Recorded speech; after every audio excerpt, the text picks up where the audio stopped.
Everyone, thank you for coming to see us this morning. This is the December 2019 meeting of the Oldham County Planning and Zoning Commission.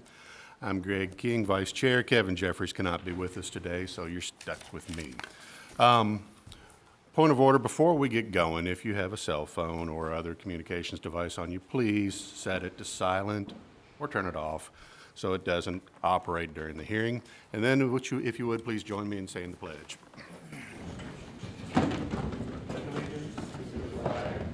United States of America, and to the republic for which it stands, one nation, under God, indivisible, with liberty and justice for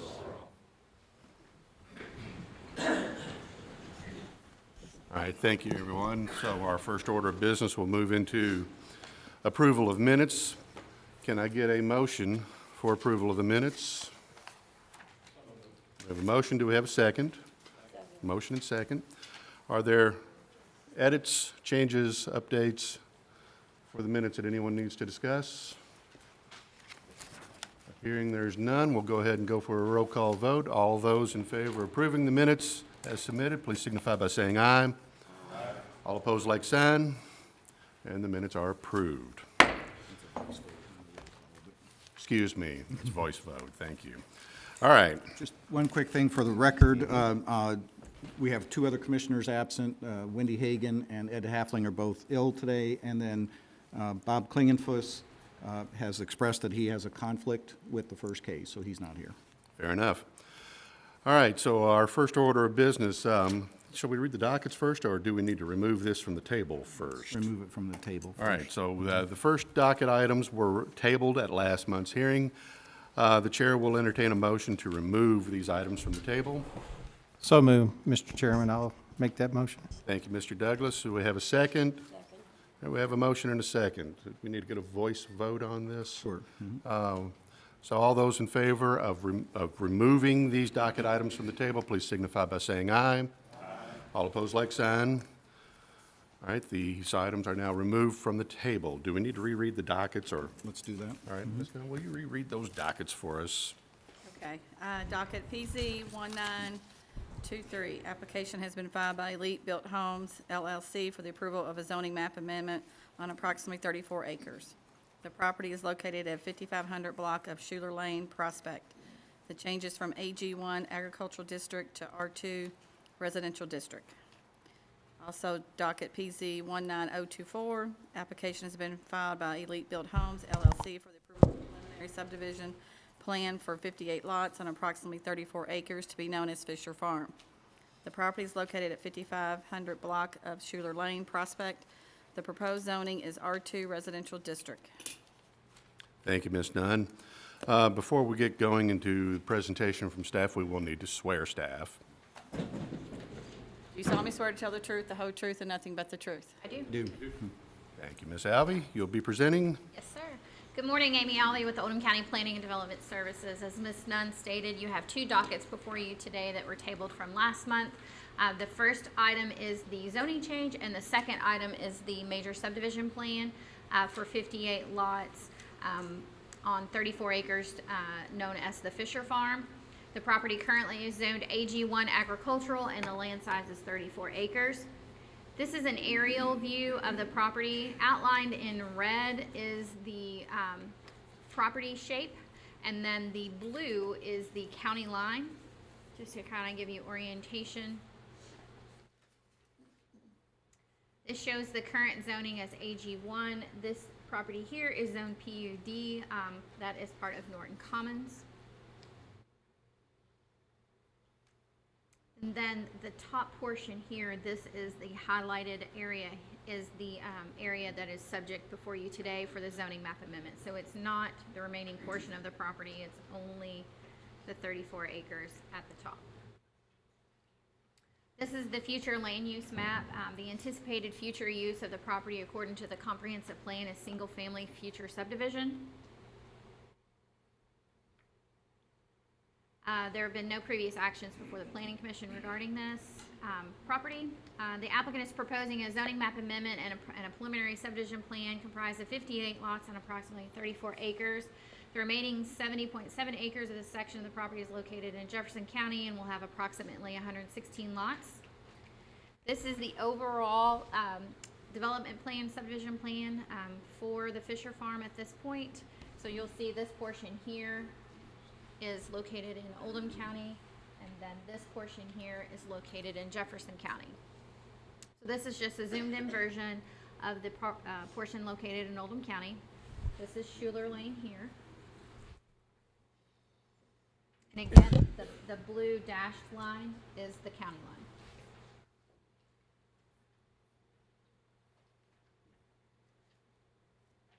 line. R2 allows a maximum density of 3.63 dwelling units per acre with a minimum lot size of 12,000 square feet and minimum lot width of 80 feet. Open space is not required. The proposed density of the Fisher Farm, the Oldham County section, is 1.71 dwelling units per acre and meets the minimum lot width and minimum lot size requirements. And the plan also reflects 10 acres of open space. So again, this is the Oldham County section. The area highlighted in green is the open space portion. The plan also outlines a 50-foot landscape area parallel to Schuler Lane and a 25-foot tree preservation area along the northern property line abutting the properties located in Hidden Creek subdivision. That is the rear of lots 4 through 17. So this is the landscape plan that was submitted. And then this is the northern property section that has the 25-foot tree preservation. So they're proposing a 50-foot landscape buffer along Schuler Lane and also a 25-foot tree preservation area along Hidden Creek. The applicant is proposing to dedicate a 30-foot right-of-way from the center of the existing roadway, and plans show widening the road to a pavement width of 22 feet from the subdivision entrance to the intersection of Highway 1694 and improvements to the curve area along Schuler Lane. Road improvements will be discussed by the county engineer during his presentation. So this would be the area of widening and curve mitigation. The traffic impact study prepared by Diane Zimmerman, Engineering LLC, and updated on November 25th, 2019, concluded that there will be an impact to the existing highway network, and Louisville Metro Public Works should evaluate with KYTC the intersection of Stone School Road and Kentucky 1694 regarding the installation of a traffic signal, and the only improvement required is the widening of Schuler Lane to 22 feet. The traffic impact study will be further commented on by Jim Silliman, our county engineer, and Karen Mohammadi, who is the county's traffic engineer of Neil Schaefer. The applicant has stated in their justification statement that this development expands on the diversity of housing opportunities without changing the uniqueness of Oldham County, is adjacent to other residential development, and is consistent with the future land use map. That comes from the applicant's justification statement that was provided in your staff report. This is looking at the intersection of Highway 1694 and Schuler Lane.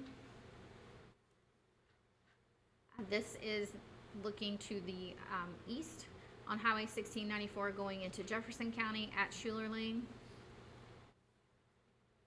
This is looking back going into Oldham County on Highway 1694, Schuler Lane. This is traveling north on Schuler Lane. This is just another view of the open field, and there's a vicinity map in the bottom right corner to give you, there's a star for the area in which it is viewing.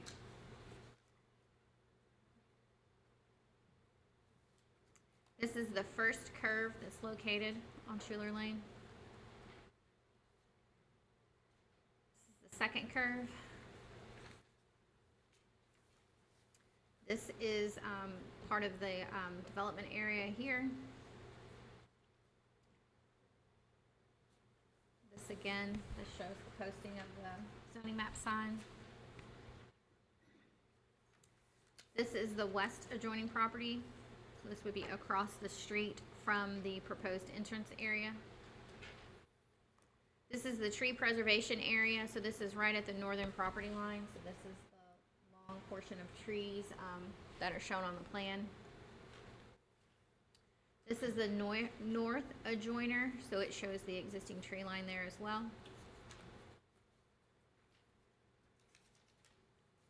And then there are 4 properties that back up to the Oldham County section in Hidden Creek. So they're shown on this vicinity map here. So these are the properties that back up to the proposed subdivision.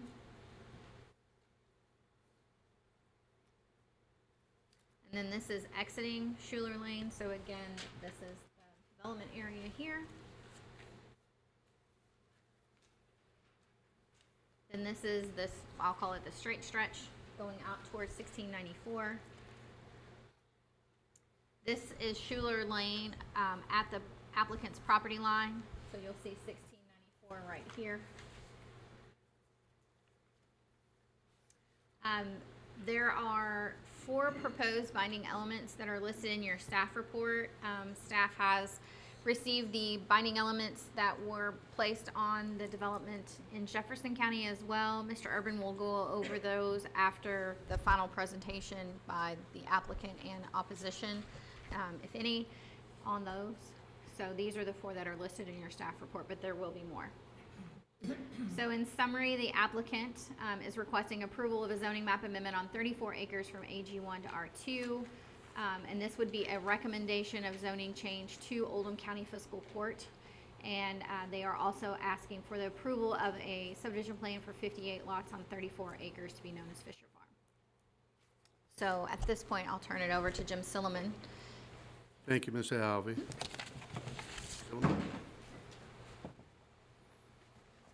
Good morning. Jim Silliman, County Engineer, 100 West Jefferson Street, LaGrange. We reviewed the proposed plans that were provided by the applicant for the road improvements to Schuler Lane, and their traffic study was reviewed. They show a proposed improvements of 22 feet, as Ms. Alvey said, from 1694 to the proposed entrance of the subdivision. We actually recommend that they make the improvements to be 22 feet with 4 feet shoulders from 1694 to a proposed Phase 2 entrance, assuming there's going to be a Phase 2, and then 20 feet from that point to the proposed entrance that's shown on the plans. Again, these will be it'll be 22 feet in the first section and 20 feet in the second, with 4 foot shoulders on both. I think the 4 foot shoulders are notable because that's something that may be uncommon on a lot of roads, and it does provide, while not asphalt width, does provide some added width and safety. The reason for the reduction to the 20 feet is to comply with Oldham County road standards. That's the minimum width for a subcollector status, which would be the functional classification for the road with the traffic that's generated from Phase 1. Also considering, so that subcollector status is set to a 25 mile per hour speed limit. The curves, the applicant's also showing improving on Schuler Lane. They're improving them to 25 mile an hour curve radius, which is compliant with AASHTO standards for that speed. To go higher to the 35 mile an hour speed limit would require a significant increase in the curve radius. That might be problematic given the right-of-way that's available. So given the traffic counts that the subdivision generates and those curves, it makes sense to keep this at a sub-collector level and at the 25 miles per hour.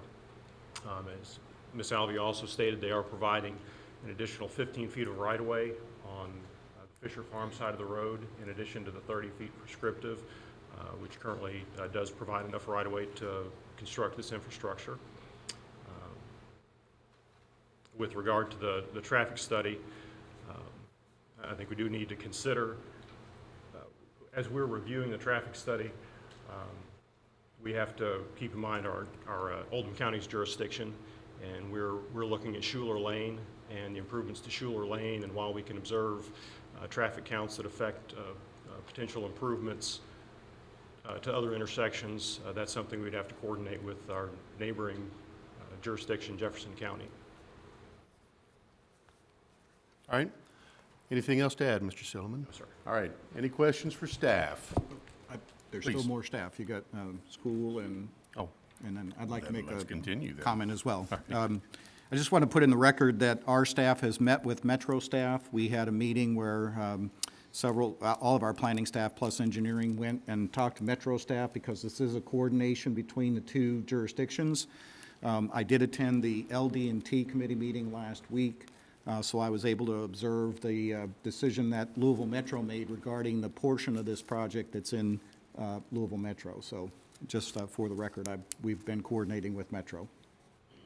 thank you. All right, Mr. Silliman, we'll circle back with questions later. One other addition I didn't clarify, and because sometimes this goes, I think it's understood for me, but the widening that I mentioned would also include appropriate patching and asphalt overlay of the roadway. So we don't want just a widened strip on the edge of it. All right, thank you. All right, Mr. Williams.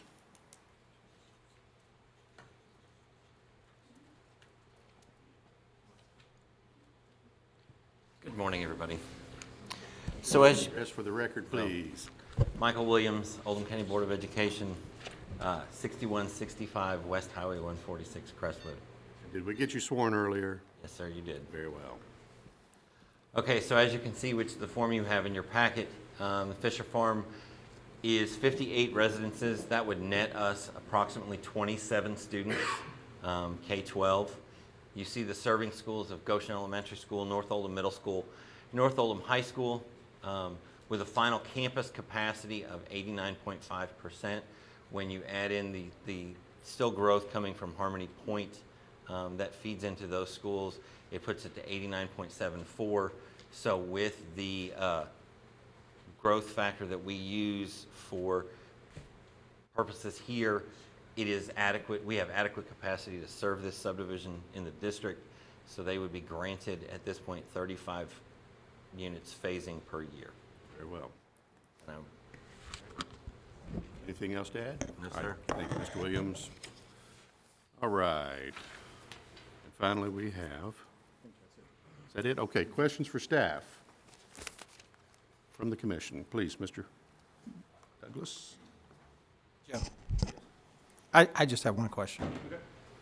You indicated that you made a recommendation to the applicant for the widening of Shirley Lane to 20 foot or 22 feet?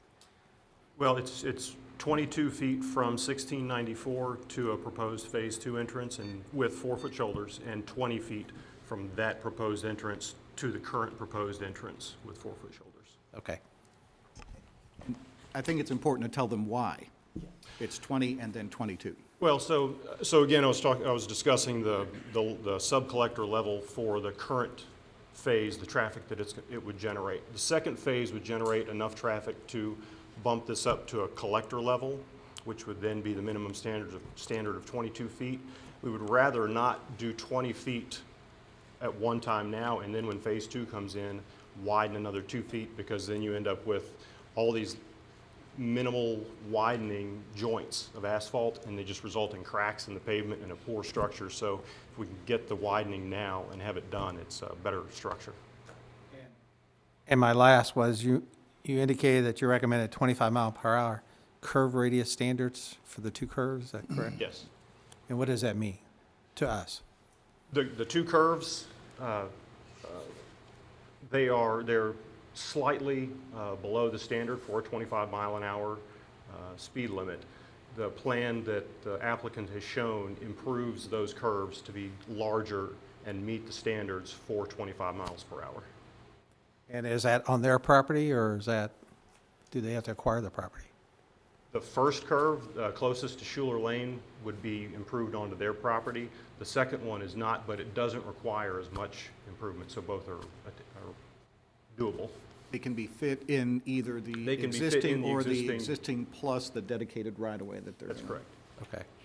And my last is, I think you mentioned that the traffic study only pertains to, we should be looking at only to Schuler Lane, correct? Correct. Well, Schuler Lane and the, Intersection of Highway 1694 too? no. No. Well, that's again a coordination, because that is in Jefferson County Right. Metro, and you're going to hear testimony from people that present today regarding a lot of things That's what I outside of thought. our jurisdiction, but I think he's trying to focus you on Schuler Lane. While we consider it, yes, the focus should be on Schuler Lane. Mr. Douglas, anything further? Further questions from the commission? All right, being none, we'll move into presentation from the applicant.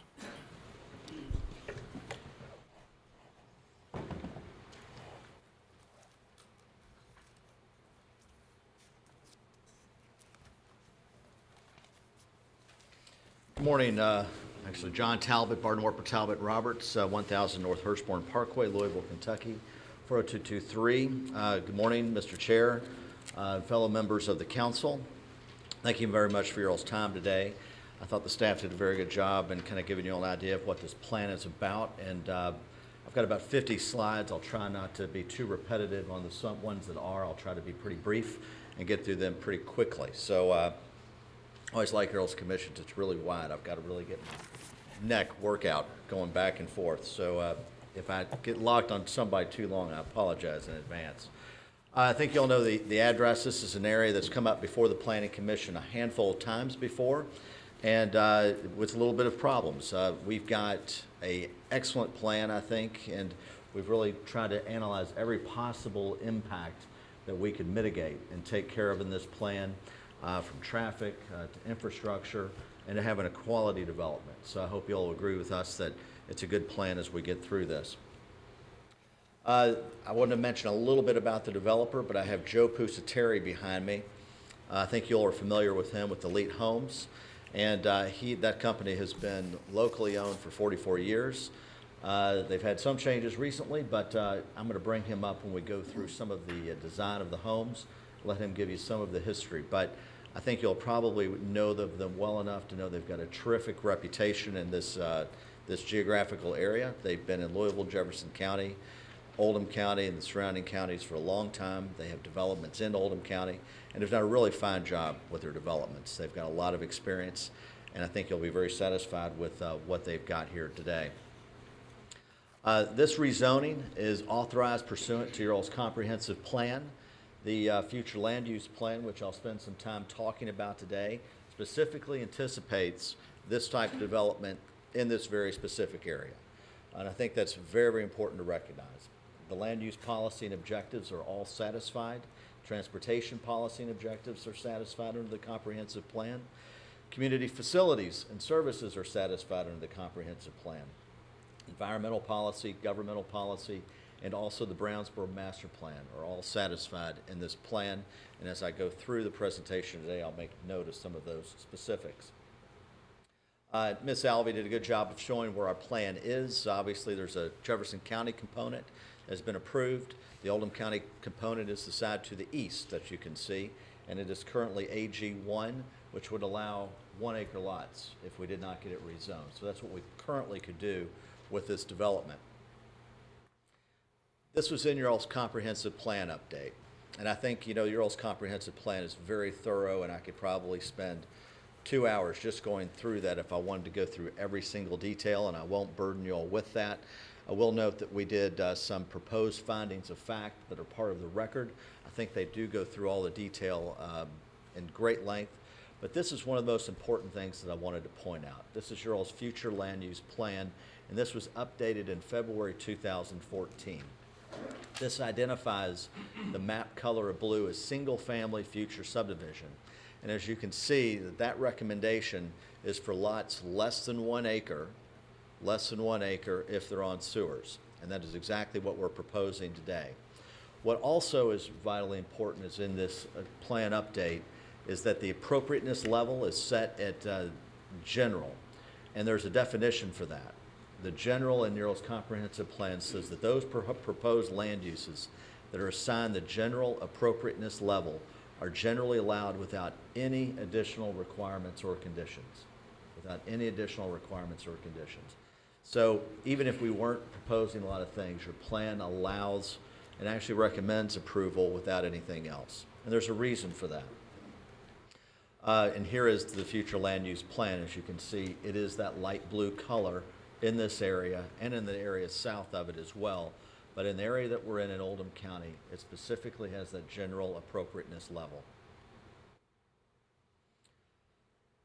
The reason for that, I think, is pretty clear in your comprehensive plan, is that it anticipates a lot of future growth, not just in your all's county, but in this particular area of the county. This is figure 2.2, and this shows your population projections from 2015 to 2050. As you can see, I won't go through all those numbers, but I think the graph speaks for itself. It shows a lot of growth that Charles County anticipates. And with growth, you need places for the folks to live. This is the demonstrated need for new housing. This is also in your comprehensive plan update.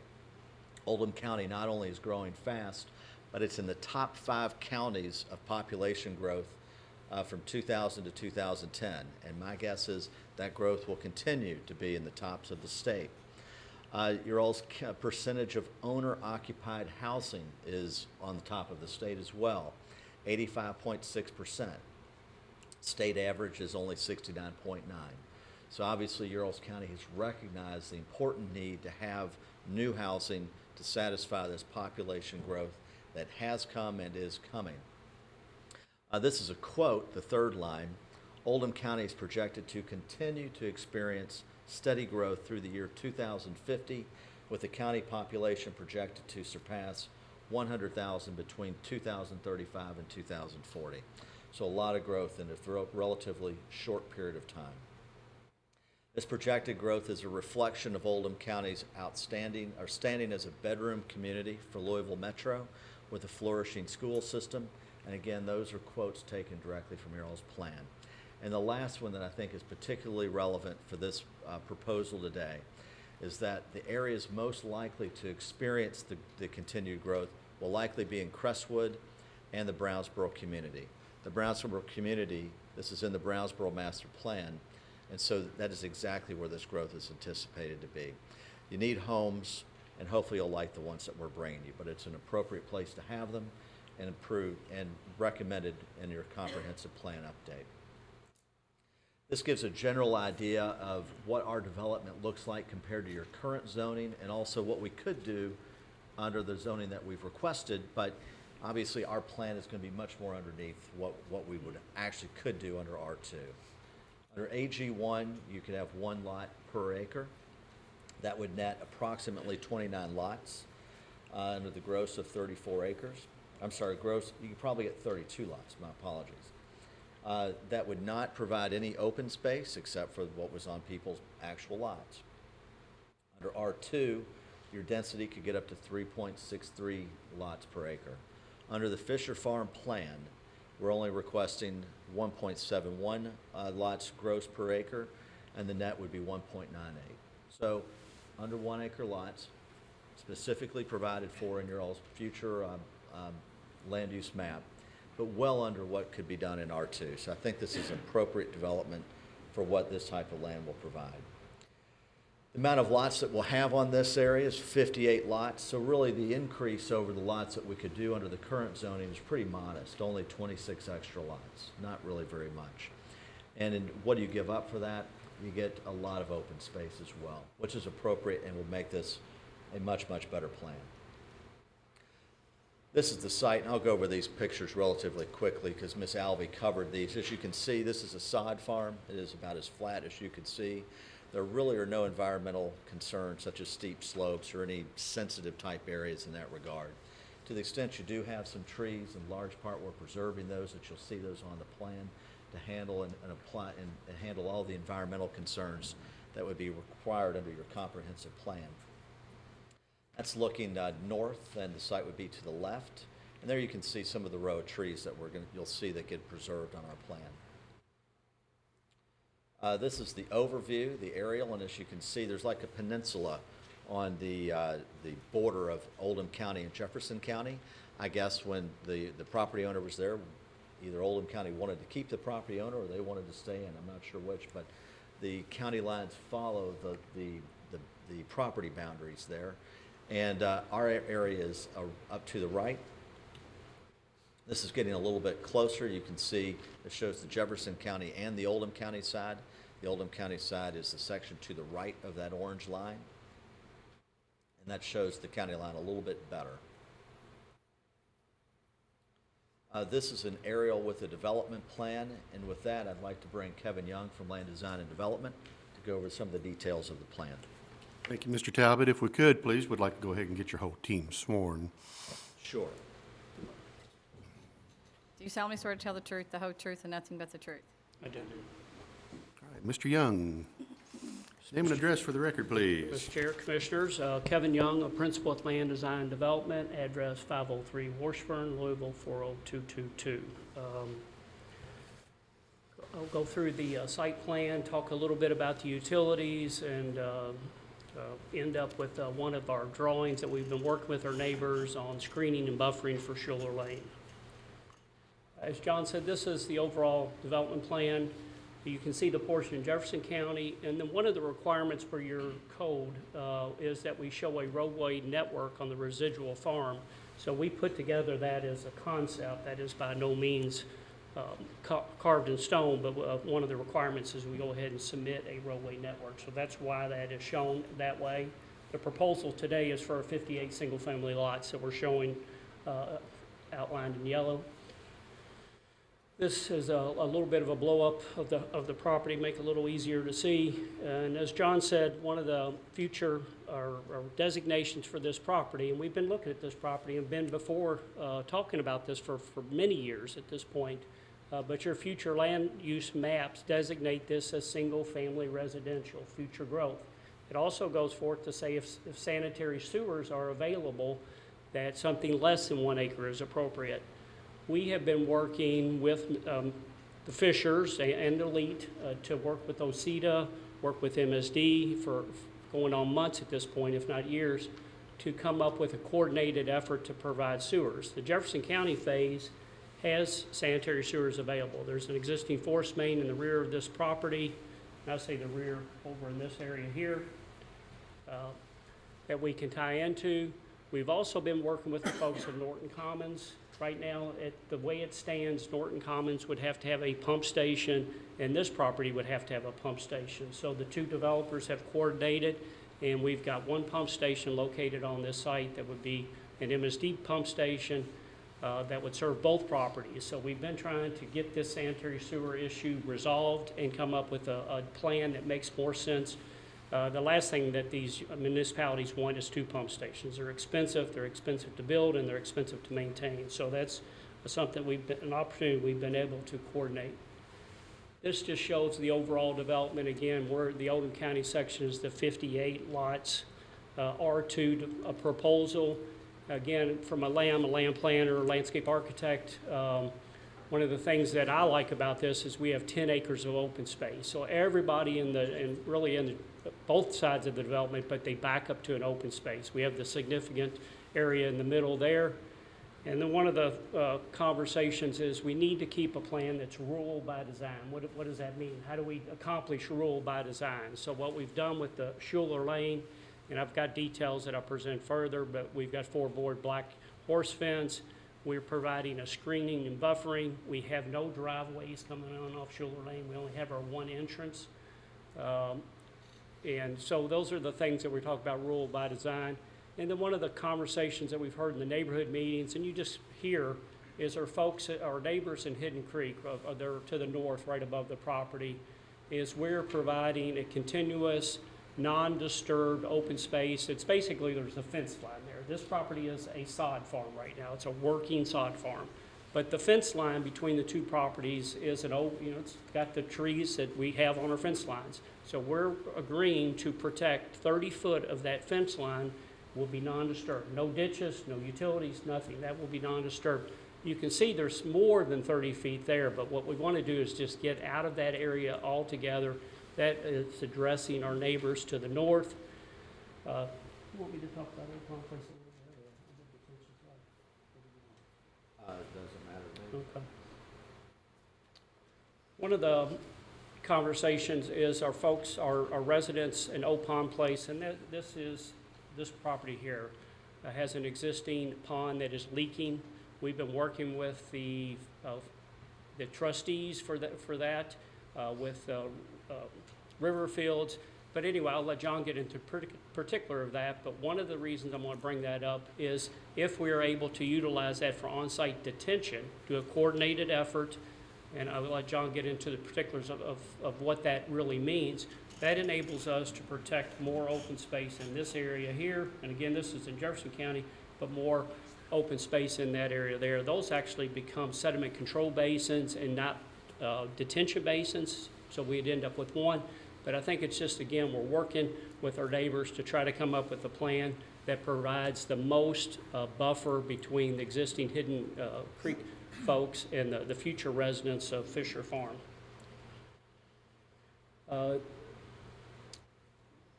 neighbors on of Hidden Creek have asked us to not have our lots, and I'll go back here, back up to Schuler Lane. Right now, we have an extensive buffer, 50-foot landscape. We're going to have buffering those houses here in this area back up to Schuler Lane, and they ask us if we'd look at a redesign so all the homes front on the Schuler Lane. The elite folks said, sure, let's see what we can do. So I put together this slide. This shows what I wanted to do here. This is the existing road network. I've got it in gray, the existing lots. That's the plan before you. But we have said, as if this is acceptable, we would make this modification. We'll pull the road a little closer. We will front all the lots onto a frontage road onto Schuler Lane. We're still providing a landscape buffer in that area, but it does have all the lots front onto Schuler Lane. So we'll make that as an agreement if the commission felt that was a good decision. We like it, and the neighbors like it, is make that as part of our proposal that it still maintains the 58 lots. It still maintains roughly the 10 acres of open space. Everything is, we're just moving the lots around to address the residents that utilize Schuler Lane so they would see the front of homes. And we're still providing an extensive buffer area between the two. There's the development plan. This is the proposal we have before you today, and that's what we're proposing. That's what we're continuing forward with. We're just making an option. If the commission felt it was a good plan, we would agree to do that. Stormwater drainage, I talked to you a little bit about the detention basins. Currently, if the way this plan stands, we can do all of our stormwater detention on site. We're not asking for any concessions of that. All I wanted to do is explain to you is we are working with Old Pond Place, which is in a trust, to their lake leaks right now. It's got a significant leak in it. I'll let Joe talk about that, but if we can work out a coordinated effort, our two detention basins that we're showing on this plan here and here become sediment control basins and water quality basins, so it also protects the stormwater before running into that existing lake. We are willing to do so. And then you'll look at a third basin. This is the existing pond. I don't know if you've ever been out there or ridden down Schuler Lane, but that's an existing farm pond. We would modify that existing farm pond and utilize that for stormwater control too. So this is an overall concept.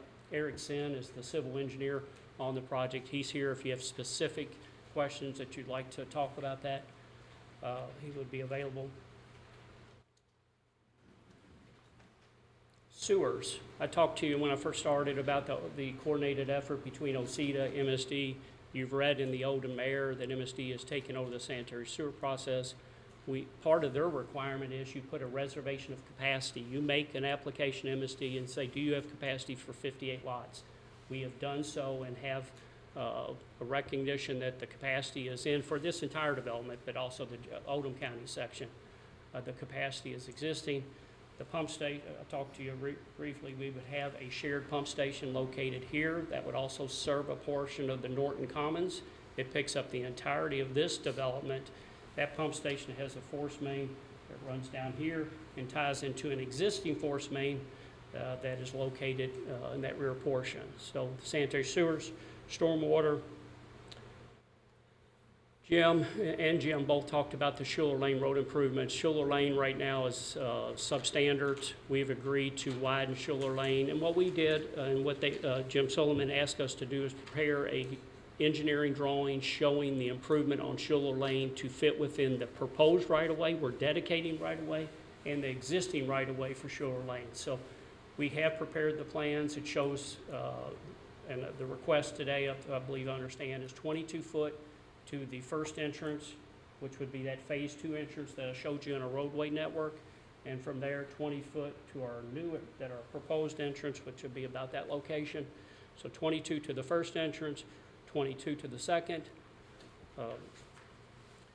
This first turn in Children Lane, and that's a blow-up of that first turn, is substandards for the 25-mile-an-hour radius requirement. If you go out there, you almost have to come to a complete stop, which is good for traffic, for speed control, but it also makes it a little more dangerous. This shows the 140-foot radius, which is required. The right-of-way is dedicated on our portion. This second turn from this location here, it has the width of the radius. The pavement is just substandard. So we'll widen the pavement, and we've also, part of the requirement is we needed to prove to Jim that we can do this within the right-of-way, and we've done that through these engineering drawings. This is not required, but one of the requests from our Hidden Creek neighbors is, could we put a left turn up on Schuler Lane coming onto 1694? That would require some widening of pavement on the St. Bernadette side, which shows there. Again, Elite Homes has agreed to do so. So we've made the commitment that we would add a left turn lane at Schuler Lane. Again, it's not required as part of the traffic study, but it's just anyone wanting to turn left there, it just gives you an opportunity for 2 or 3 cars to stack and not stop traffic. I'm gonna let John come back to those two, but I want to spend a minute on this. This shows a blow up. I know I've presented to you all realignment of the lots on Schuler Lane. This shows what that could look like. We went ahead and prepared a detailed plan. There's an 8-foot walk. You'll see it in white running through here. We tried to meander it, put some creativity to it as you go down Schuler Lane.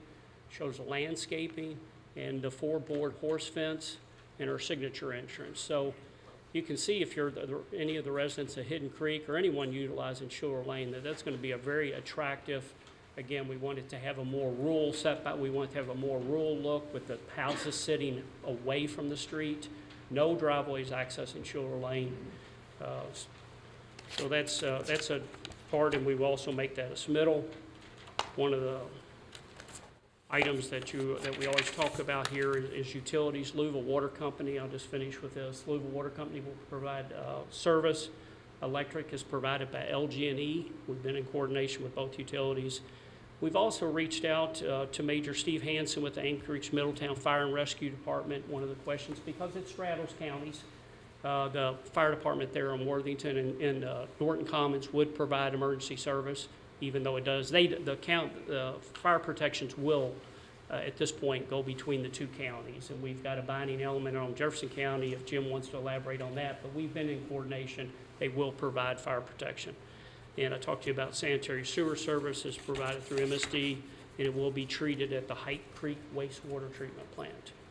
At that point, I'm going to hand it back to John. Thank you, Kevin. Let me see if I can go back a couple here. Actually, I'm going to go forward to this one. We've been talking to a lot of the interested parties on this development for a long period of time. The 3 players are basically Norton Commons. They've got a lot of development nearby where we are. Hidden Creek, that's the subdivision that we back up to. And also there's one place that we refer to as Old Pond Place, and you heard Kevin speak about that one. Old Pond Place is a lot that is in Hidden Creek, but they've got some distinct issues that are really just related to them, and they've been represented by a separate council. Their council's been Glenn Price. In addition to that property, they also have a conservation easement with Riverfield, so they've got another layer of attorneys on that as well. So we've had a lot of discussions with them. Old Pond Place is this area here. As you can see, that's where the pond is. Kevin mentioned how we're trying to work with them so we can use their pond as retention, take off some of the detention on our property. It saves trees. It improves their pond, which is going to be very, very good for their property, particularly the conservation easement. We're really hopeful we can get that to work out. We're not sure if we can. Glenn Price, he was planned to be here, but he had to go to a doctor's appointment today. He did send an email, and I believe, Ms. Alvey, we sent that to you all last night, so it is in the record. He did ask me to read that. If you all don't mind, can I read that into the record? And hopefully I'll try to do it relatively quickly.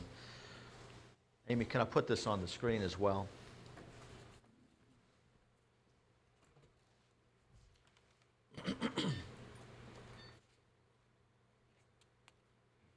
Thank you. John, please read this email into the record of the Oldham County Planning Commission on December 17, 2019, in support of the Fisher Farm subdivision zoning proposals. Before I go on, I think this is really significant that they are in favor of our plan even without us having an agreement with them. Glenn Price spoke in favor of the plan also at Jefferson County, and I think it's really reflective of the efforts that we've gone to work with all the parties very, very hard, Norton Commons, Hidden Creek, and Old Pond Place. But it really exemplifies how hard we've worked, even without an agreement, that they would support it. Old Pond Place, Inc., the owners of 2 lots abutting the Fisher Farm, one of which has a pond thereon, which is the subject of ongoing discussions among Elite Homes and River Fields, the holder of a conservation easement of the Old Pond Place property, and Metropolitan Sewer District. The parties are hopeful that an accommodation can be worked out that would enable River Fields, in the exercise of its legal responsibilities under the conservation easement, to agree to use the pond for retention purposes. In the meantime, Elite Homes has agreed that whether or not River Fields is able to agree to a retention agreement covering the pond, Elite Homes will commit to implementing a landscape buffer along the common property line and the common property line with abutting homes in Hidden Creek.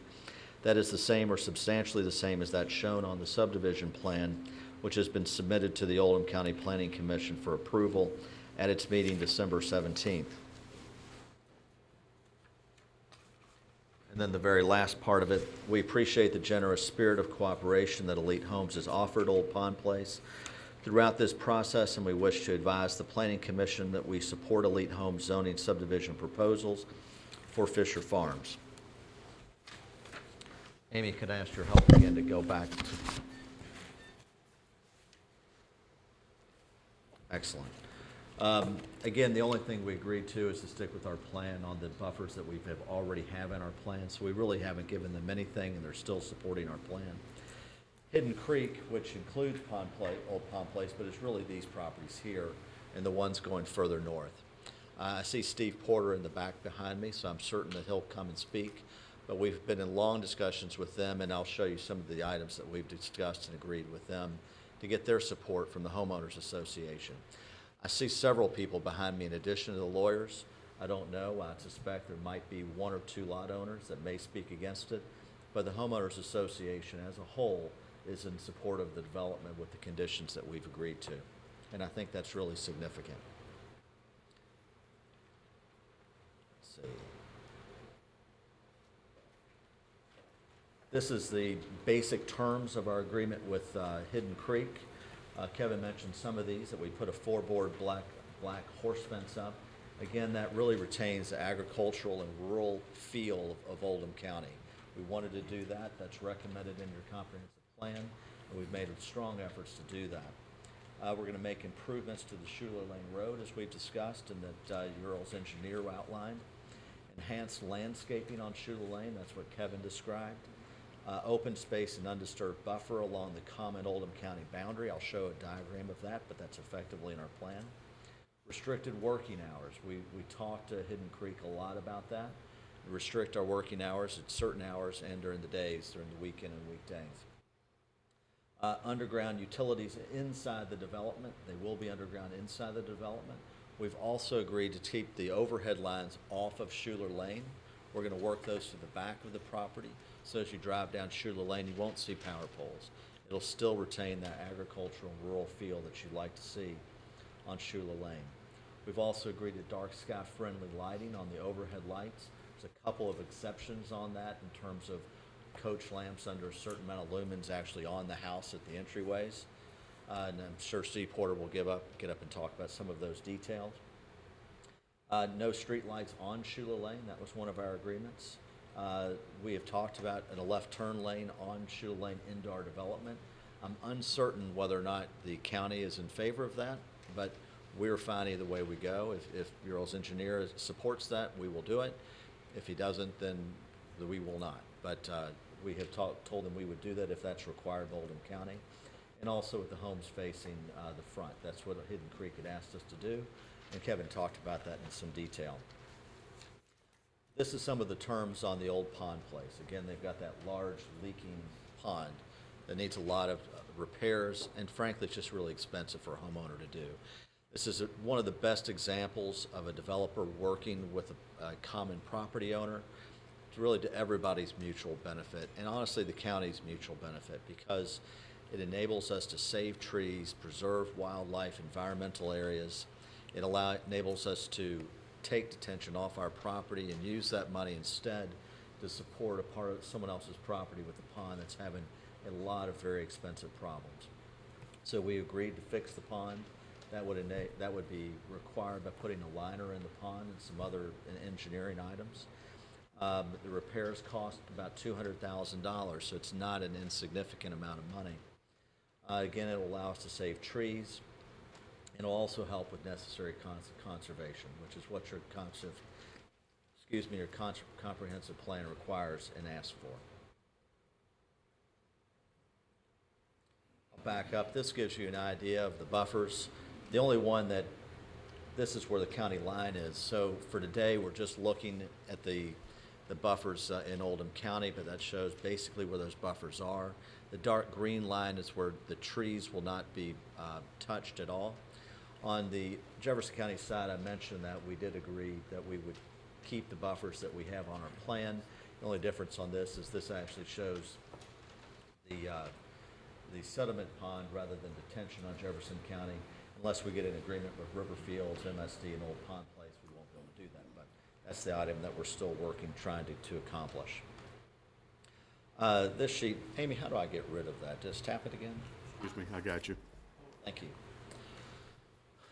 This slide shows where our utility poles are going to go. As you can see here, this is where Shula Lane is. And here's where you see our poles going, along here. So we intend to take those through the back of the property to keep them off of Shula Lane. That'll really enhance the view and the beauty of Shula Lane. It's a really pretty road as it is. When we get it improved, particularly keeping the utility poles off of it, it's really going to be a good plan. It's going to be good for the area. And I believe Mr. Porter will testify that Hidden Creek is highly in favor of it.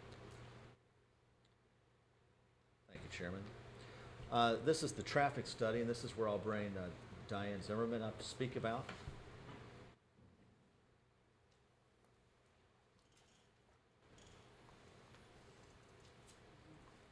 Good morning, Diane Zimmerman, 12803 High Meadows Pike, Prospect, Kentucky 40059. And I prepared the traffic impact study as requested and scoped by both Jefferson and Oldham counties. The intersections that were requested between the two counties were the Schuler Lane intersection of 1694, the Worthington YMCA entrance, and the Stone School Road, Norton Commons Boulevard entrance. The percentages shown on this slide are the trip distribution from the proposed subdivision and where those trips would be going. As you can see, 80% of the traffic is headed south on Kentucky 1694. This is the standard levels of service results in the AM peak hour, looking at the 1694 intersection with Schuler Lane. It's currently operating at A's. At the build condition in 2024, be operating at level service B on Schuler Lane and level service A on 1694. At the intersection of Worthington and the YMCA, currently operating well with the build-out conditions. We're going to experience level of service D on the Worthington Lane approach. As we get now to Norton School Road and the Norton Commons Boulevard, you can see that Stone School Road, and that would be the approach coming out of Glen Oaks, is currently experiencing level service F conditions, and that condition will worsen as we go forward in time. If we go now to the PM peak hour, the existing intersection is operating at level service A, and in the build condition will operate at level service B. Worthington at the Y and the Y currently operating well at level service B's and C's, and will continue at B's and C's in the build-out year. And then again back at Stone School Road and Norton Commons, currently exiting Glen Oaks is a level service D, and that will go to a level service E You may be able to compare that the AM peak is significantly worse here exiting, which of course should make some sense. More people are leaving and they're having to wait to get out. Wish to summarize this, John? You could summarize the traffic, and then I'll take the mitigation. So the only intersections that were identified that have a level of service E or F are the two intersections in Jefferson County. These are both unsignalized intersections, and that's a fairly typical condition for people sitting at a stop sign. The two intersections are the Worthington YMCA and the Stone School Road, Norton Commons. And we would like to note that the build conditions do not increase the level of service at either of those intersections. Thank you, Diane. Again, the two intersections that are that somebody could argue may be problematic, they're both in Jefferson County. We've been through that process, and Jefferson County's engineer has not recommended any improvements to that. Despite that, though, and I think this is really important to the lengths that Elite Homes has gone on this project, they've agreed to put up two bonds for $125,000 apiece, and those bonds would be held for 10 years. And during that 10 years, to put in a traffic light at those intersections, if KYTC, because they control the state road of 1694, if KYTC says a light is required or needed at those intersections, there's going to be $125,000 money put in bond ready to pay for that, held for 10 years. We've spoken to Mr. Urban in detail about this, and I think generally the way we would make it work is that those bonds would be put up at record plat stage, and then they would be held for 10 years from that point forward. So it's really a terrific solution for, not only Oldham County, but Jefferson as well, but just this entire area to improve the traffic levels on 1694, because there's, as your comprehensive plan noted, there's a lot of growth occurring in this area. It needs some improvements. And even though Jefferson County said none was required, we've stepped up to the plate and offered a very significant amount, $250,000 to make those improvements. At this point, I'd like to bring Joe Pusateri up to talk about the homes and give you a little background on his company and business.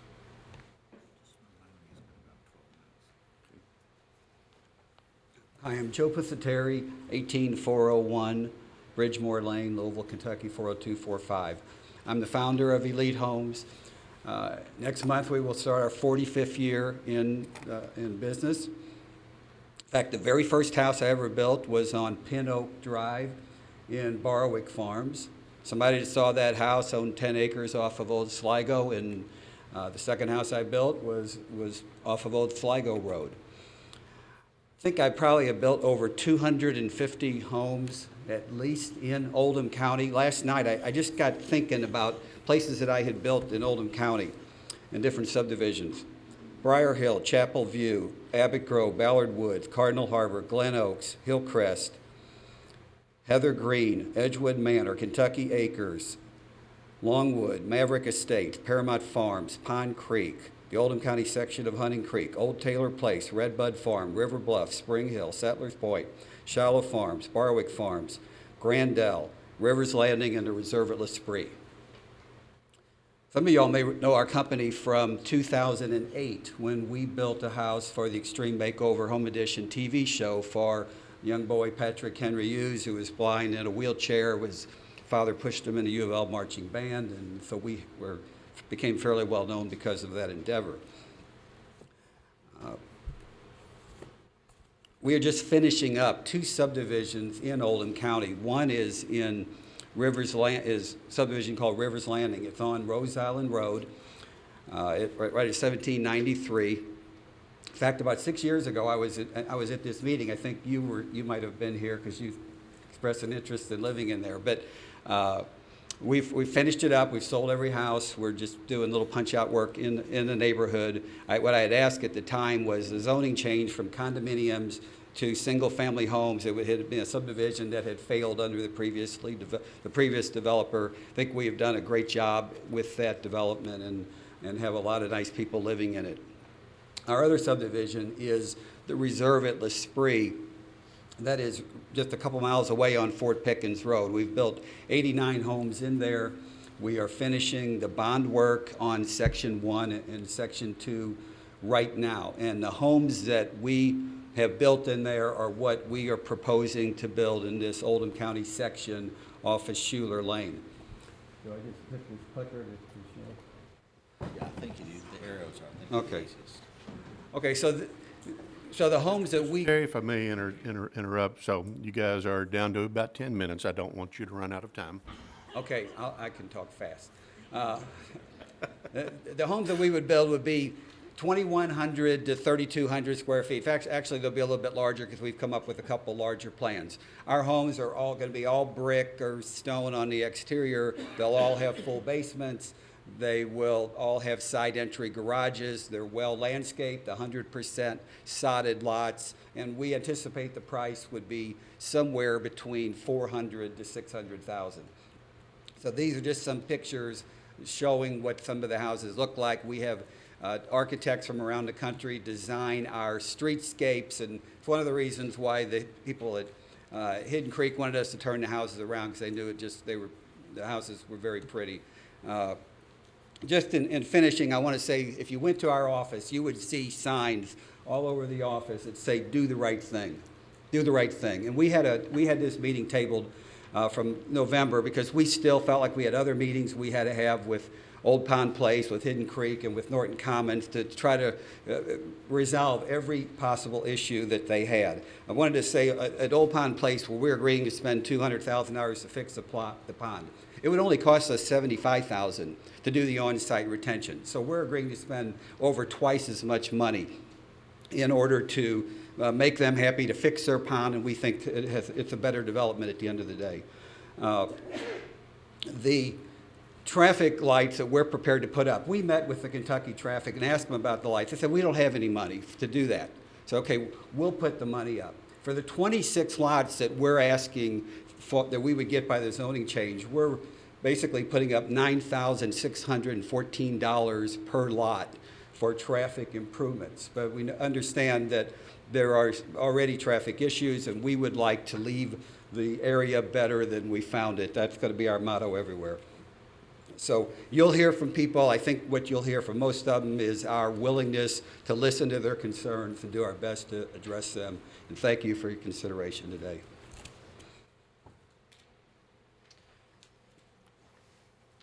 As we get down to a few minutes, and I'll be quick, and if I talk so fast my voice starts to go up an octave or two, hopefully that doesn't happen. The capacity standards, I think your all staff and the administrative agencies have covered that, but I'll just run through them very quickly. The road capacity standards, they're all satisfied. We provided the traffic study. We're making the improvements that are being requested by your engineer, and we're following their instructions detailed explicitly, so we satisfy all of those. The school capacity standards you heard today from the person in charge, we satisfy those. We're allowed 35 building permits a year. We would contribute a net of 27 students. So we satisfy all of those. There's the form, but you already saw that earlier. Fire protection standards, also satisfied. We've got enough water pressure and the water being provided, and fire protection is provided. The wastewater treatment facility, you heard from Kevin Young talking about that in detail. All of that is provided, and we meet all of the standards that are required in your all's code. This is a very good development, and I see it ticking down. I think we've covered this pretty well, but it's a good development, preserves open space, preserves trees, and we've got overwhelming support from the local community and the neighbors of this property. Some of the benefits of rezoning this property. It's going to provide smart growth. It complies with your all's future land use map. It also complies with everything that was discussed in your plan update from 2014 regarding increased population growth, particularly in this area of Brownsboro. It's where it's going to provide and improve the infrastructure, but it's also existing where there's already a lot of infrastructure. We're not leapfrogging in areas that don't have it already. We're building on the developments that are already there. We comply with all the capacity standards. The design retains the agricultural and equine features with the floorboard fence, the increased buffers along Schuler Lane, and also having the homes turned around. We satisfy all of that. Take the utilities off of Schuler Lane. We satisfy We're going to have dark sky-friendly lighting, ample open space, appropriate landscape buffers, and we comply with all the elements of the comprehensive plan. This goes through all the points of your comprehensive plan. I could go through all this. I think we've covered most of that in detail. From an environmental standpoint, you really could not have a better plan than what we have here. There's no slopes. We're providing everything on sewers. We're not going to increase any drainage beyond what is allowed with our detention basins and/or retention, if we can do that with Old Pond Place. From a land use perspective, or where you're going to have, you already have roads. This is on a major road. You're already around tons of infrastructure, and so we're developing that infrastructure along with what already exists. The community facilities, we're in compliance with your school capacity standards completely. And that's basically it. We're very, very proud of this plan. We've worked really, really hard on this plan. We look forward to your all's questions, but hopefully we have covered it in detail today. And I thank you all very much for your all's time. Thank you, Mr. Talbot. Thank you. Is there anyone else here who wishes to speak on behalf of this application, provide testimony on behalf of this application? On behalf of this application, In support of. please approach.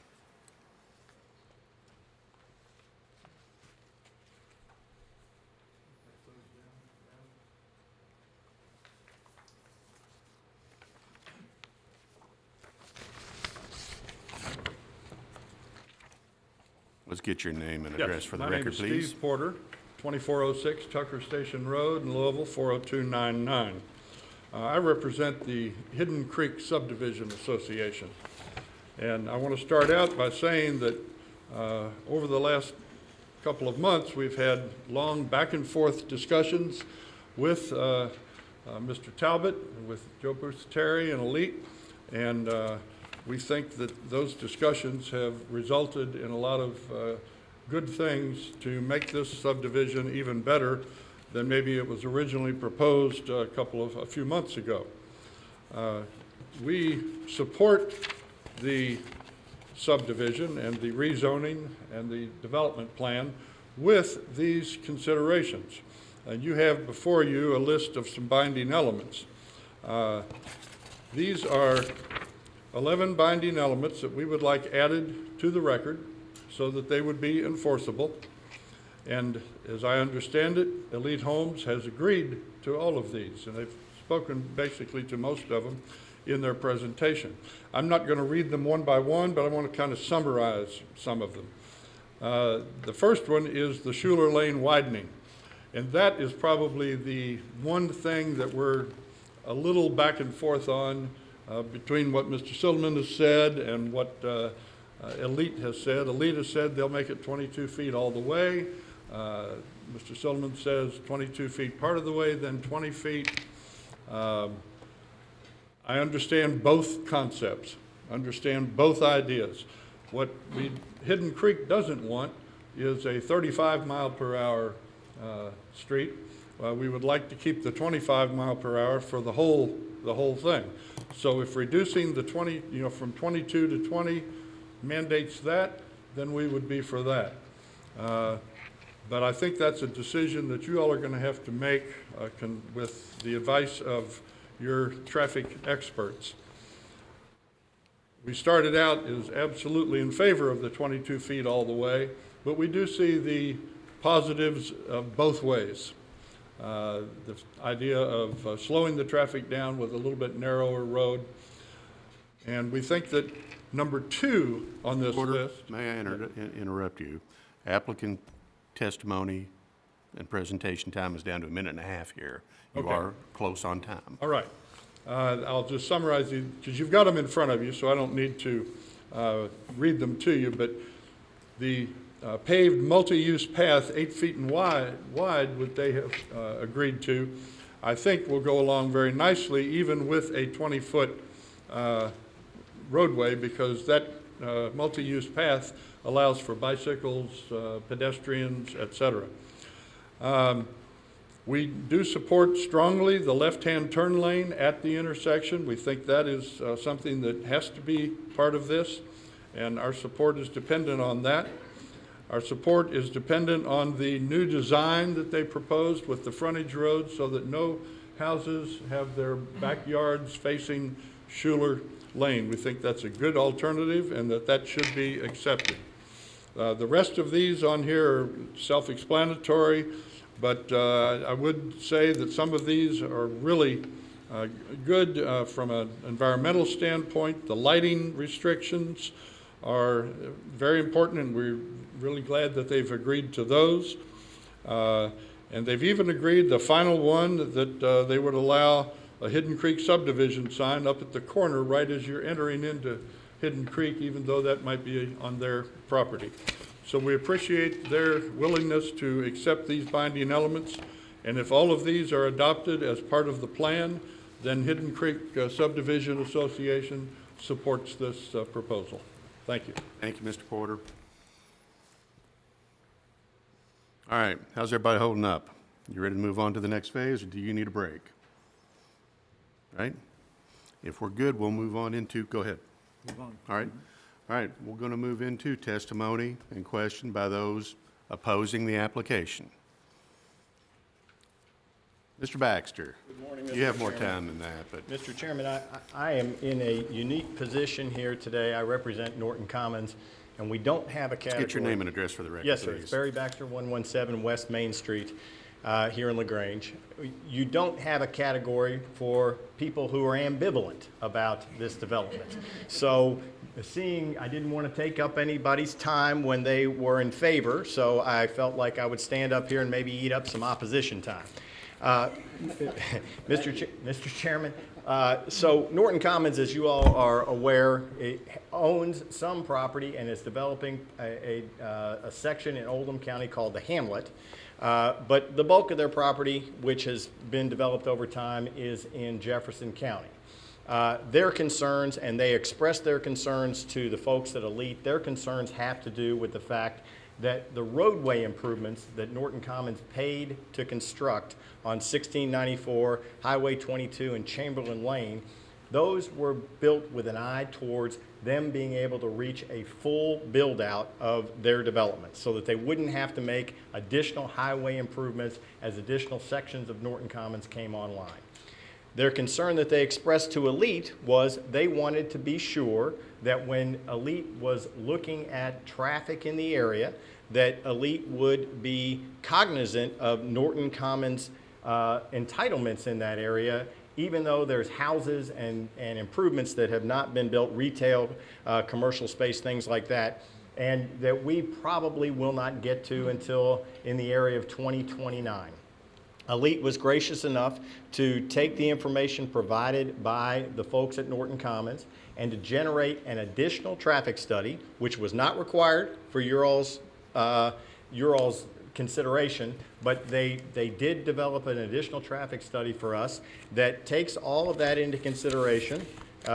It's probably a little lengthier than what Ms. Zimmerman did for you all because it scoped other areas that Norton Commons asked them to scope, including 1694-22, Chamberlain, and some other areas. And all of that is contained within this report.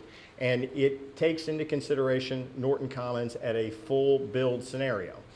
We are asking that we include this in the record to make everyone aware that Norton Commons entitlements have been considered, and that going forward, everybody understands that Norton Commons has done what they need to do to be able to get the ability to build the balance of the hamlet and what they've got going on in Jefferson County.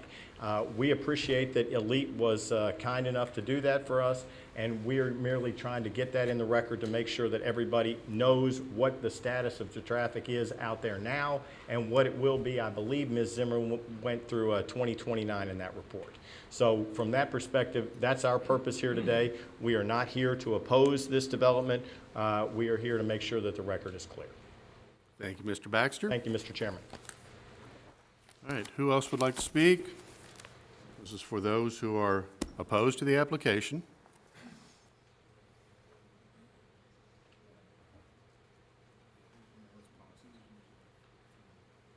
Pause that clock for a minute. 1 minute, Mr. Dow.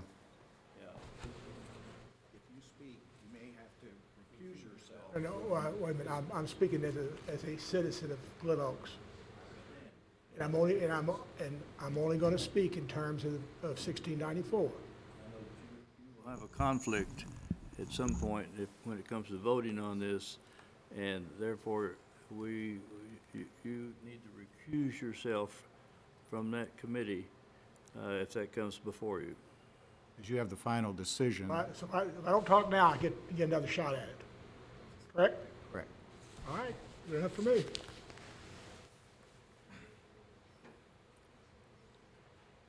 Okay. Once again, this is for those who may be opposing this application.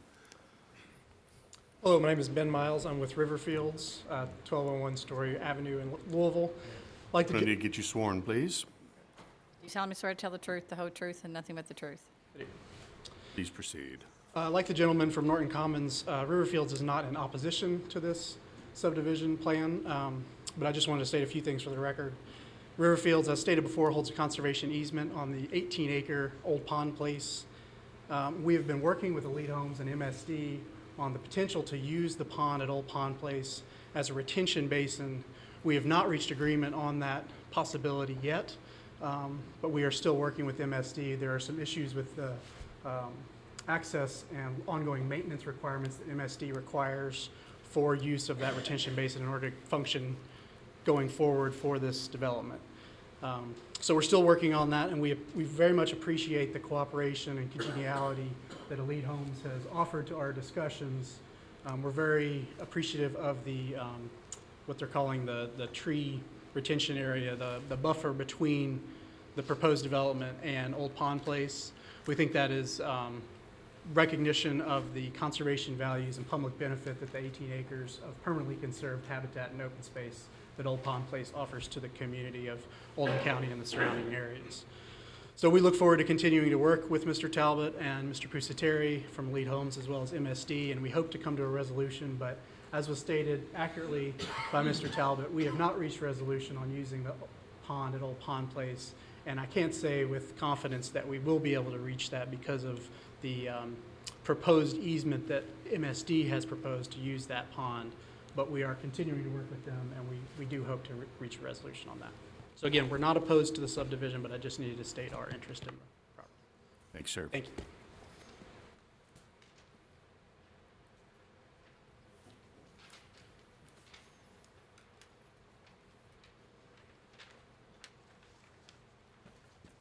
My name is Gene Gottbreath. I live at 5501 Schuler Lane.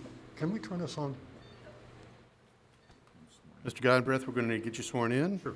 You solemnly swear to tell the truth, the whole truth, and nothing but the truth. Sure do. Thank you. I live right there. I'm not against this at all, Joe. Joe has been the greatest guy to deal with, but I want to tell you all some things about the area that I think you need to think about for the future. I fully support everything you're doing, Joe. You've been great to work with. I've lived here 30 years. I have expected this place to be developed for years and years. In fact, I think 2008 there was a plan, and then there was another plan a few years ago. The thing is, for the roads, there's about 500 acres still around here to be developed in the future. So I think that's something that instead of doing everything just a piece at a time, you need to look at the broad picture. Last week, either Wednesday or Friday, a gentleman approached me at lunchtime if I would consider packaging my place with this part of the Fisher Farm, which I'm not going to sell my place, so I'm not going to do that. So what that means is the entrance to that part of the Fisher Farm is on my land, so I'm not going to give them more land.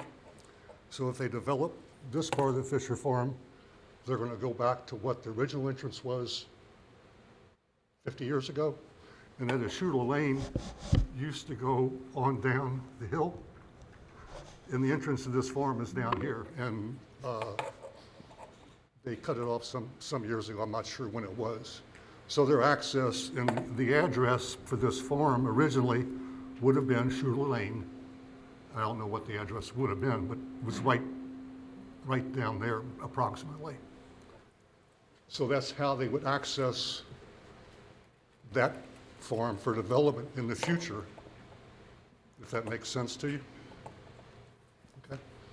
My only other thing in the concern long-term, okay, I'm a mid-70s, been retired 10 years. This isn't about me. This is not about me. This is about the area for the future, for future people. But Joe's going to retire in 2 years. He's going to have a great time.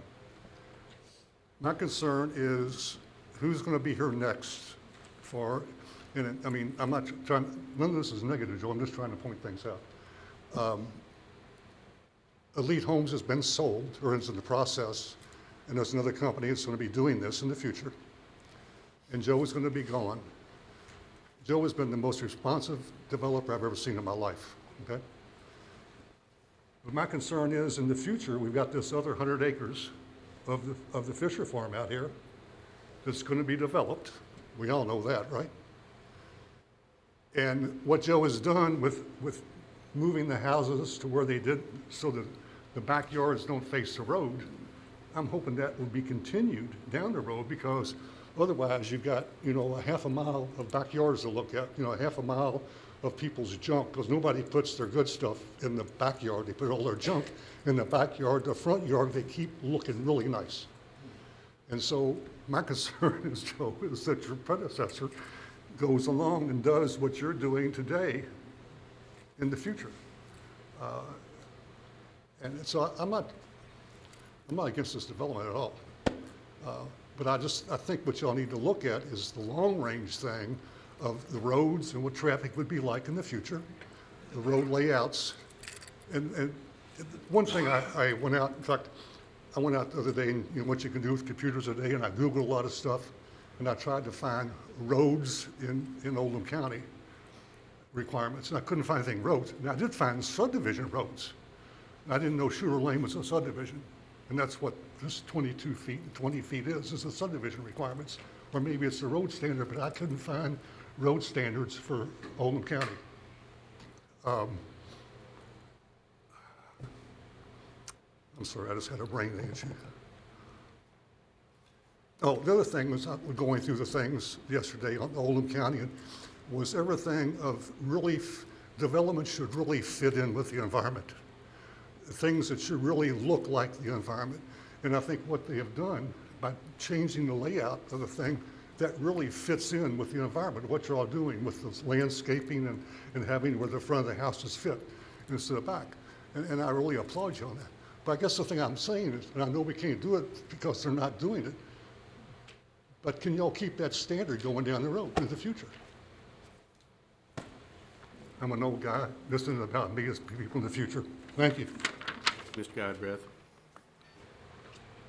Who else would like to speak? You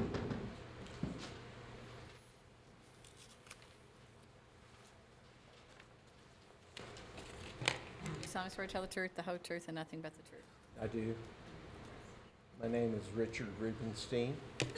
Rubenstein, the microphone is, yeah, if you, that's it, right there, yeah, thank you. It's Rubenstein. I live at 11700 Hidden Creek Road, Prospect 40059.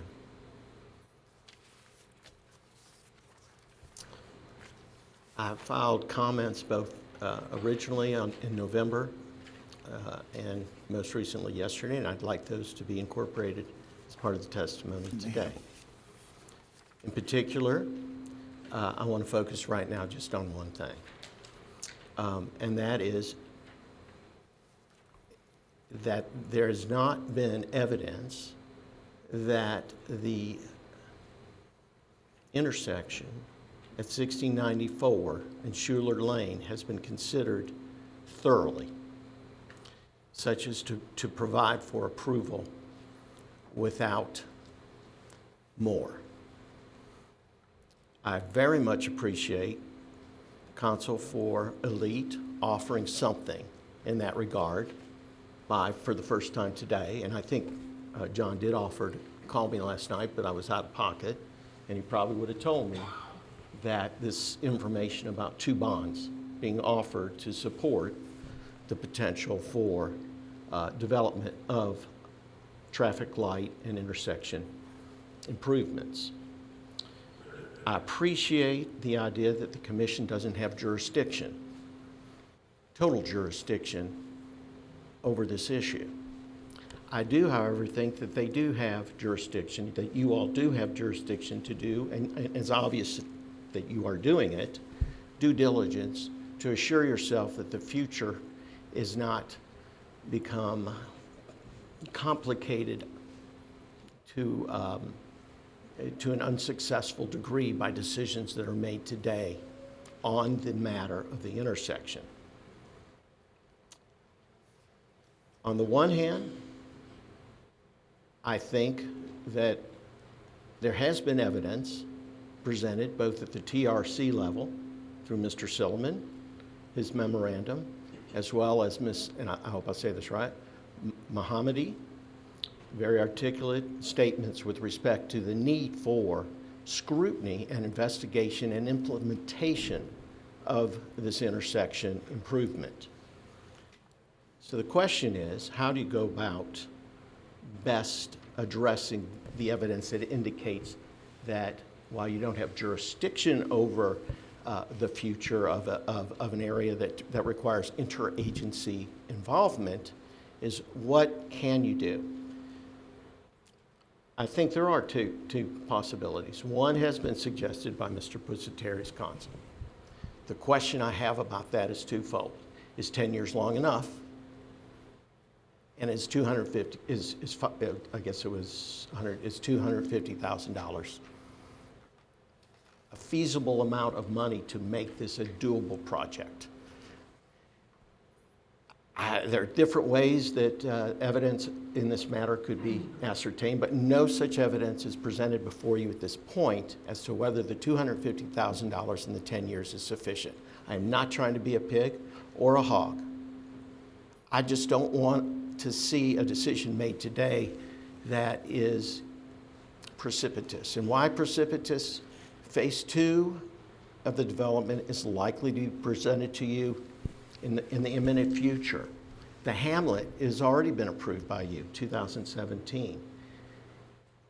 What we don't want to see, none of us want to see, is, God forbid, some accident at this intersection before phase 1, phase 2, and the hamlet are implemented, such as will cost us all emotional and horribly emotional situation, but it's going to be costly to the state and the counties involved to pay, God forbid, for a lawsuit that might arise.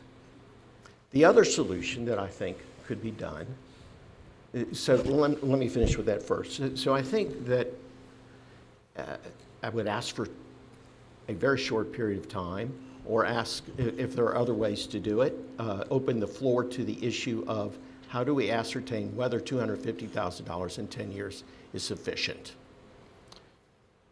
The other option is just to ask that the approval asked for today by the applicant with respect to the subdivision and the zoning change be made expressly contingent on a viable and feasible plan with respect to the intersection development. Thank you. Thank you, Mr. Rubenstein. Who else would like to speak? Do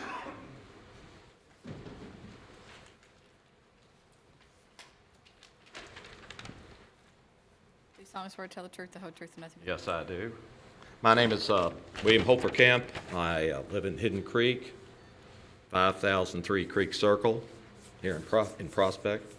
I also own the property at 5005 Creek Circle. And thank you for your time and being here. First thing I'd like to say is the support of Joe. He did a great job of meeting with us, and you've heard that. Elite Homes, I believe, is a reputable outfit.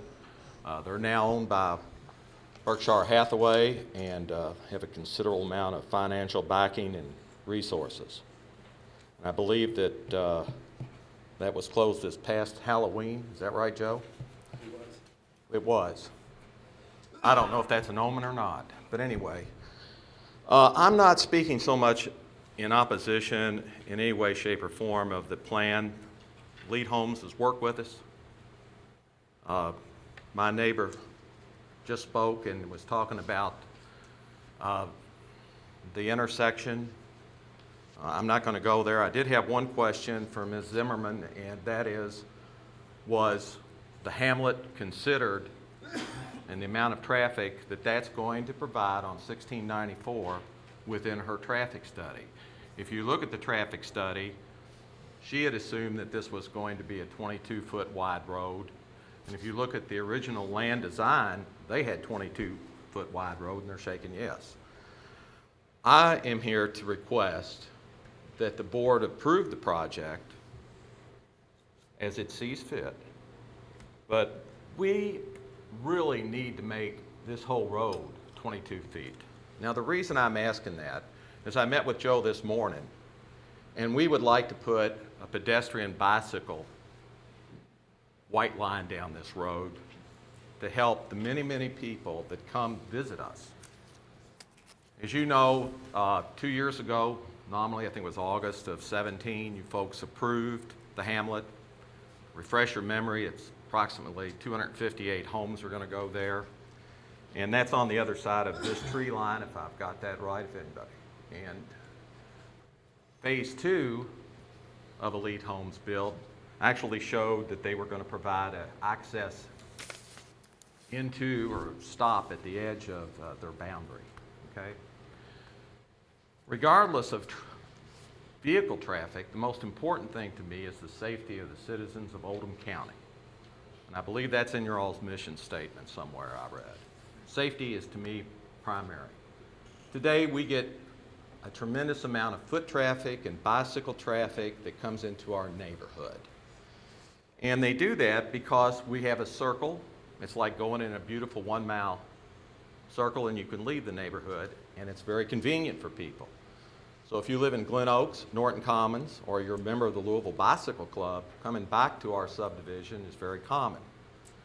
Lately, we've been seeing families come back, and young ladies or young fathers with bicycles have that little baby rickshaw on the back, and I think that's cute. But we want a 22-foot wide road because why? We want to give them right-of-way, give them an access into our subdivision that's safe. But I must be honest with you. I did not see this morning any young mothers with a bicycle and a rickshaw coming through in our neighborhood. It's a little snowy. And also had a couple inches of water at both of these 90s. We hope and pray that you guys will consider that, ladies and gentlemen. 22 feet gives us safety. It gives them safety. When we had the other 258 homes, I don't know what percentage of people will want to come out from the hamlet, eventually through onto Schuler Lane. We're not opposing that at this time. But it is very important that we think of the safety of people. And 22 feet was graciously given by Elite Homes that they would pay for it. We would like to take advantage of that offer. And Mr. Douglas asked that question earlier about it. If we develop the rest of Fisher Farms, we're adding another 1,000 homes or more. Let's go ahead and do it right the first time. Let's not do a piecemeal at a later date, a later phase. If we have a developer with deep pockets that can pay for this and is offering to pay for it, let's take advantage of it. Let's be progressive instead of, oh, well, that's all we need today. It's been one of my observations that the state of Kentucky has a law as they tried to put the new bridge there in the east end. Some of you may have opposed it.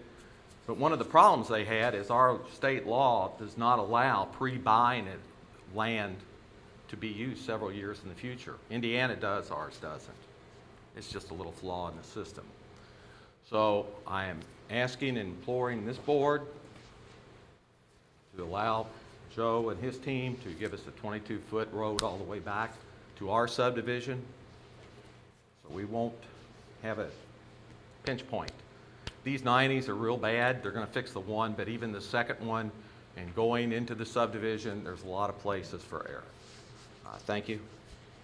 Thank you, Mr. Huffkamp.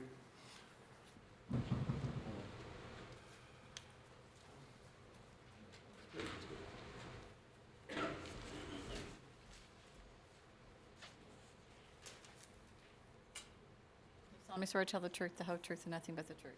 I do. I'm Joel Turner. I live at 1173 Hidden Creek Road in Prospect, Kentucky. It's in the subdivision known as Hidden Creek. I'm the outgoing president of the homeowner subdivision.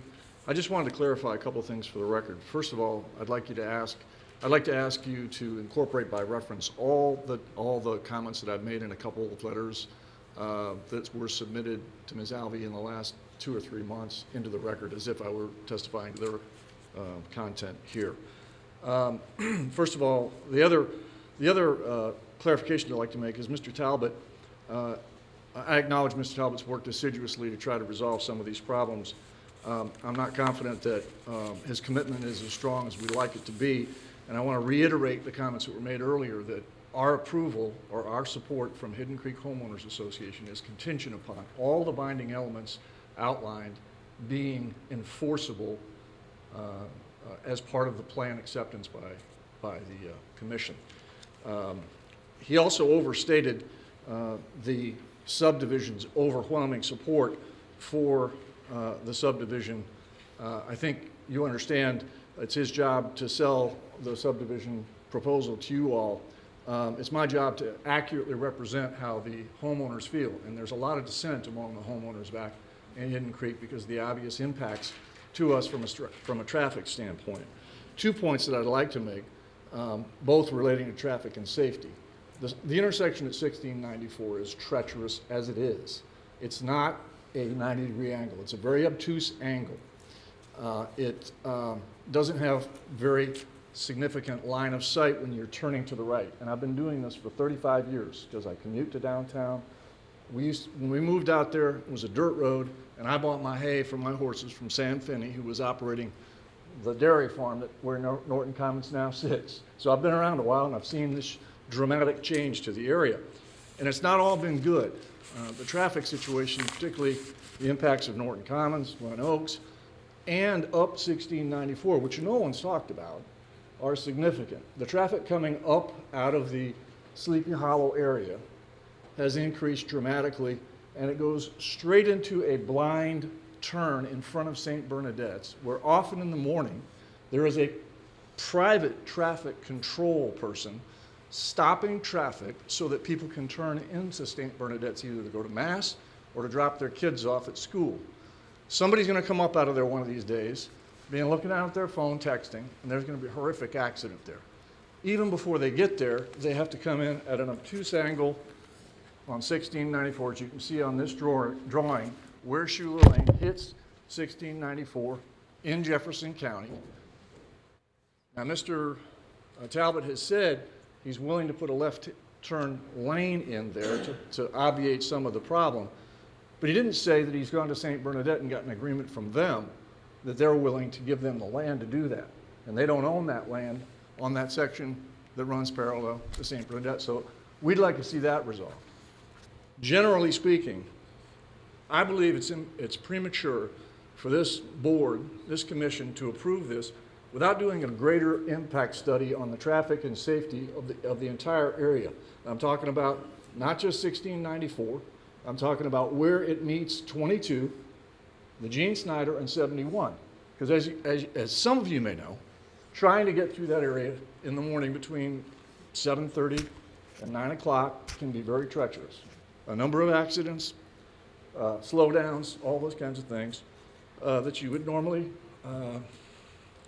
anticipate seeing when you have an population of an area and concentrated traffic trying to get to the main arteries. So,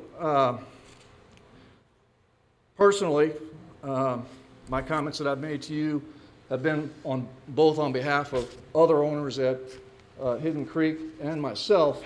I'm very concerned, as some of my fellow residents have expressed, about the safety of the area, the citizens of both Jefferson and Oldham County, because of the increased traffic and the lack of adequate study into these bottleneck areas where very, very difficult turns are being made into traffic that's flowing very heavily on narrow county roads. And I think that as I said in my comments that were submitted, a much broader look needs to be made in order to ensure the safety going forward. I think Mr. Gottbreath mentioned that Fisher's going to develop his property. If we just go down Sleepy Hollow and up the other side, Mr. Harris has a significant piece of undeveloped property there. As you know, all along 329, people are now coming up 1694 to access 71.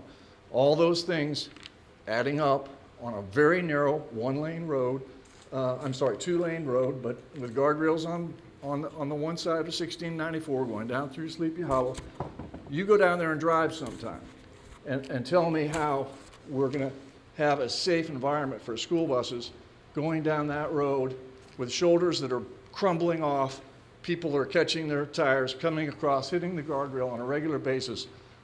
How are we going to do that 20 years from now? What about the safety of our children going on school buses? What about emergency equipment? All those things need to be dealt with. And when you approve these kinds of developments without getting an upgrade or an update of the studies, we haven't had one since before the Bridges project was proposed 20 years ago that really comprehensively studies it. So, I ask you all to consider taking more time and studying these very important issues related to the traffic of the greater area before you make an approval of this subdivision application. Thank you. Thanks, sir. Who else would like to speak?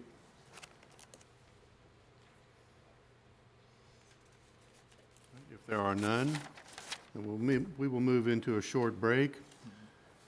Come back 5 minutes, and we'll start up with the questioning of the applicant by the commission or those opposing the application. Do not talk, commissioners. Do not have discussions with anyone else here, okay? And we'll see you in 5.